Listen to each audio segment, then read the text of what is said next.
Capítulo 9. Llegó el día de la marcha.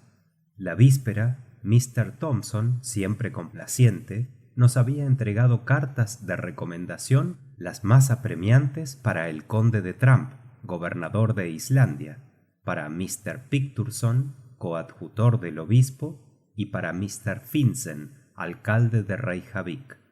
En recompensa, mi tío le otorgó los apretones de mano más afectuosos.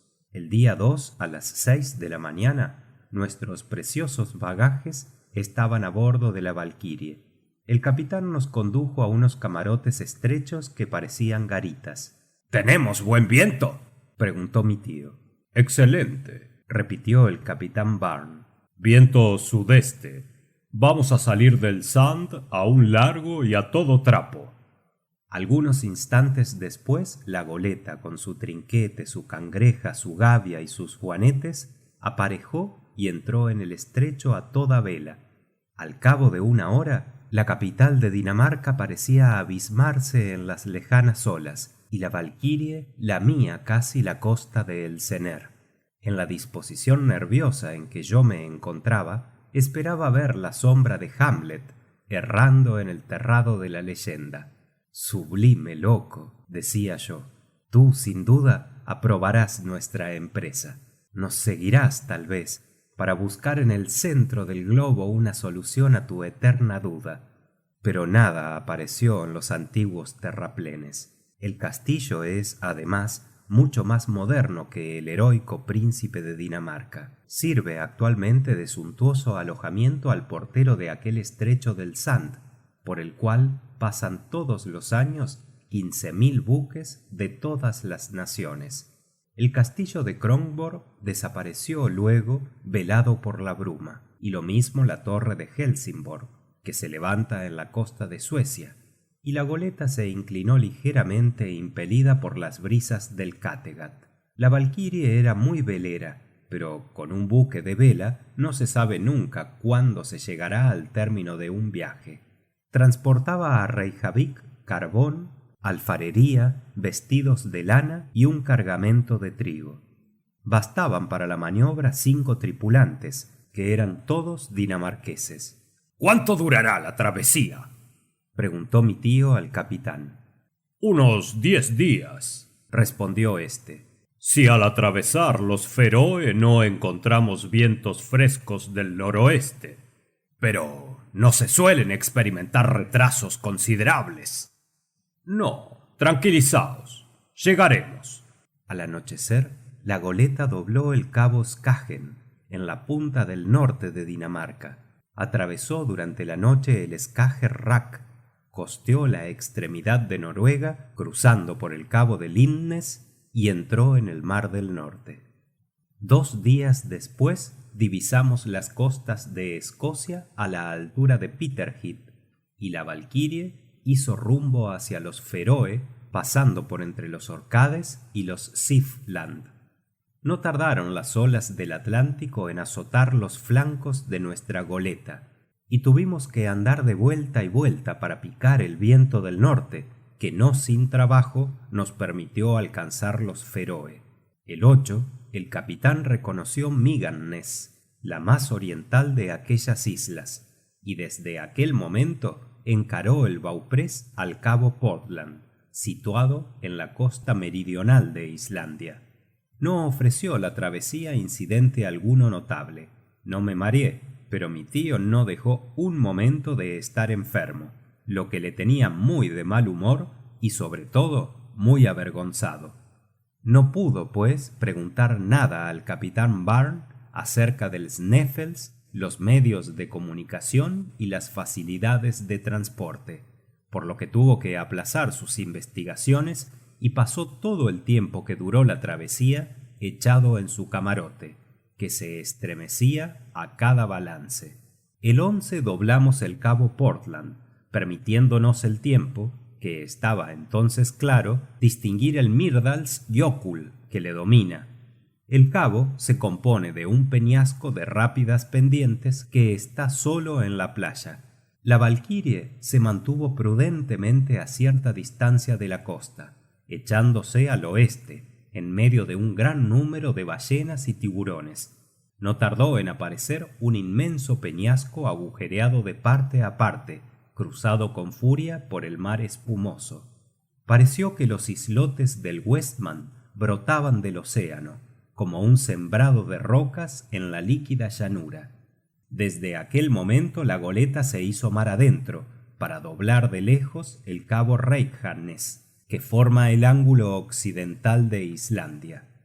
La marejada no permitía a mi tío subir a cubierta para admirar aquellos acantilados que flagelaban los vientos del sudoeste.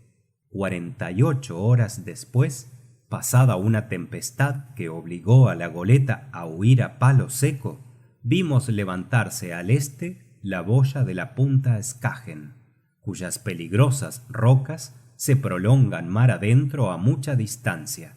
Un práctico islandés vino a bordo, y transcurridas 3 horas próximamente, la Valkyrie fondeó delante de Reykjavik en la bahía de Faxa.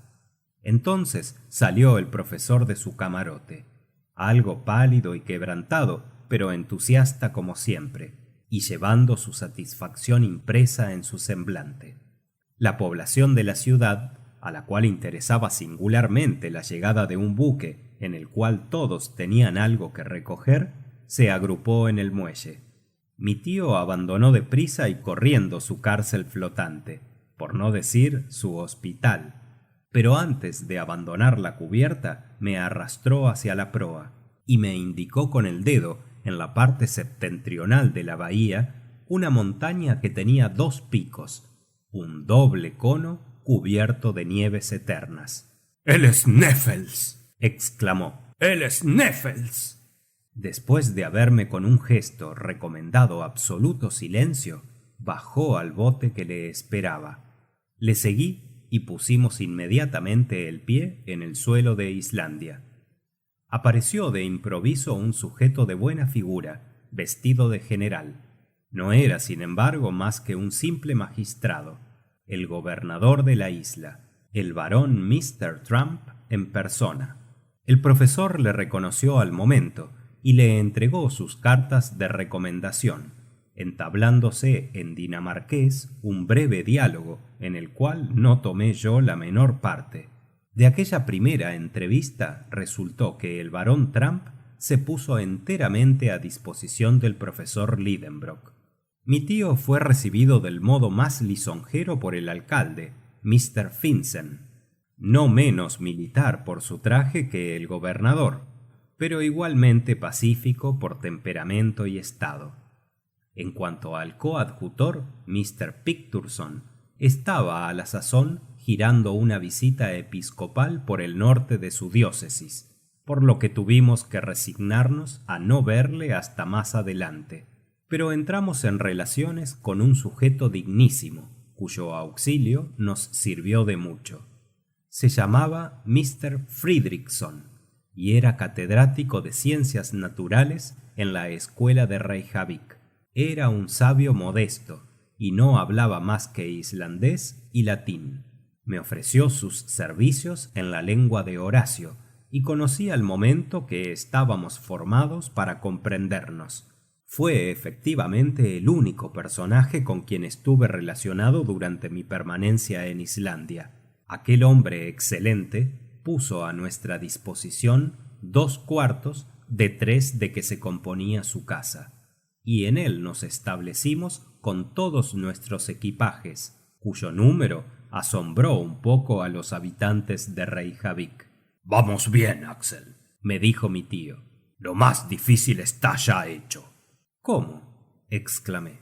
¿Lo más difícil? Sin duda. Ya no tenemos que hacer más que bajar. Si lo tomáis así, tenéis razón, pero, en fin, después de haber bajado, tendremos que volver a subir, supongo. Oh, eso me tiene sin cuidado. Con que, manos a la obra. No tenemos tiempo que perder. Voy ahora a la biblioteca. ¿Acaso encuentre en ella algún manuscrito de Saknussemm que me alegraré de poder consultar? Entretanto, yo visitaré la ciudad. ¿No haréis vos otro tanto?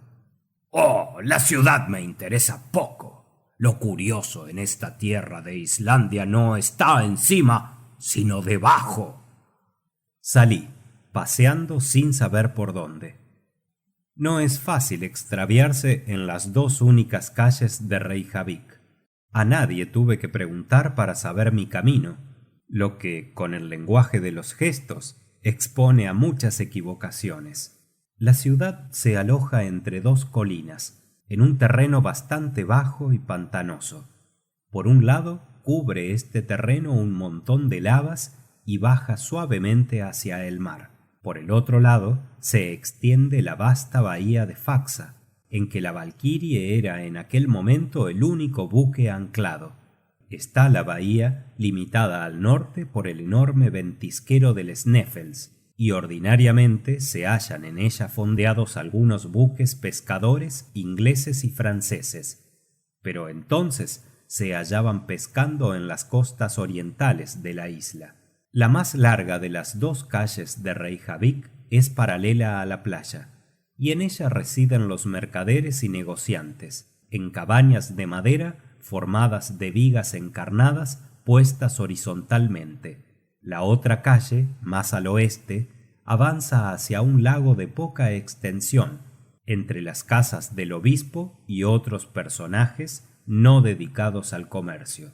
Recorrí muy pronto aquellas callejas tristes y sombrías. A trechos vislumbraba un poco de tierra cubierta de césped descolorido, como un tapiz viejo de lana raído por el uso, o bien alguna apariencia o conato de huerta, cuyas escasas verduras y legumbres, patatas, coles y lechugas, hubieran apenas podido figurar en una mesa liliputiense. Algunos alelíes enfermizos mendigaban también algún rayo de sol. A la mitad de la calle no comercial encontré el cementerio público, que es bastante espacioso y está cercado de una tapia de tierra. Pocos pasos me bastaron desde allí para llegar a la casa del gobernador, que es un edificio que se compara a la casa de la municipalidad de Hamburgo, un palacio rodeado de chozas en las cuales se alberga la población islandesa. Entre el lago y la ciudad se levanta la iglesia, construida según el gusto protestante y formada de piedras calcinadas extraídas de los mismos volcanes inmediatos. Su techo de tejas coloradas ha de volar evidentemente por el aire, con mucho sentimiento de los fieles al arreciar los vientos del oeste. En una eminencia próxima distinguí la Escuela Nacional, donde, según más adelante me dijo nuestro huésped, se enseña hebreo, inglés, francés y dinamarqués, 4 lenguas, de las cuales, vergüenza me da decirlo, no sabía yo una palabra. Yo hubiera sido el último de los 40 discípulos que iban a aquel colegio, y ni digno hubiera sido de acostarme con ellos en aquellos armarios de 2 estantes en que una noche sola bastaba para ahogar a los que eran un poco delicados. En menos de 3 horas visité la ciudad y sus alrededores. El aspecto general era singularmente triste. No había árboles ni vegetación alguna. Dondequiera se presentaban picos de rocas volcánicas. Las chozas de los islandeses, que son de tierra y turba, tienen las paredes inclinadas hacia adentro, de suerte que parecen tejados puestos en el suelo. Pero aquellos tejados son praderas relativamente fértiles, en que, gracias a la temperatura de la habitación, más elevada que la del aire libre, nace la hierba con alguna abundancia, siendo preciso segarla en la época de la siega para que los animales domésticos no pasten en ellas. Encontré durante mi excursión muy pocos habitantes. Al volver a la calle comercial, vi que la mayor parte de la población estaba ocupada en abrir, salar y cargar bacalaos, principal artículo de exportación. Los hombres parecían robustos, pero pesados.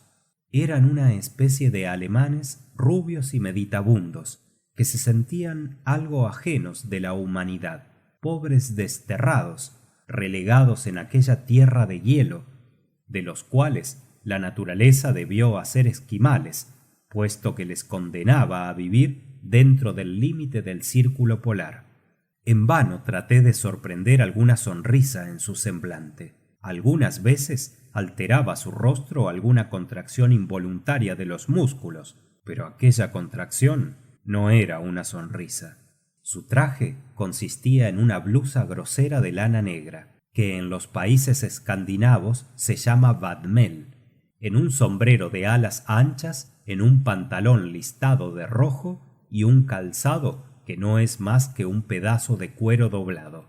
Las mujeres, cuyo tipo es bastante agradable aunque carece de expresión, tienen un semblante triste y resignado.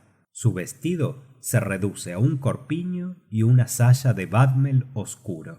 Las solteras llevan el pelo trenzado, formando guirnaldas que corona un gorro pardo de punto de media. Las casadas cubren su cabeza con un pañuelo de color, sobre el cual descuella una especie de cofia blanca. Después de haber paseado un buen rato, cuando entré en casa de Mr. Fridriksson, encontré ya en ella a mi tío en compañía de su huésped. Fin del capítulo 9.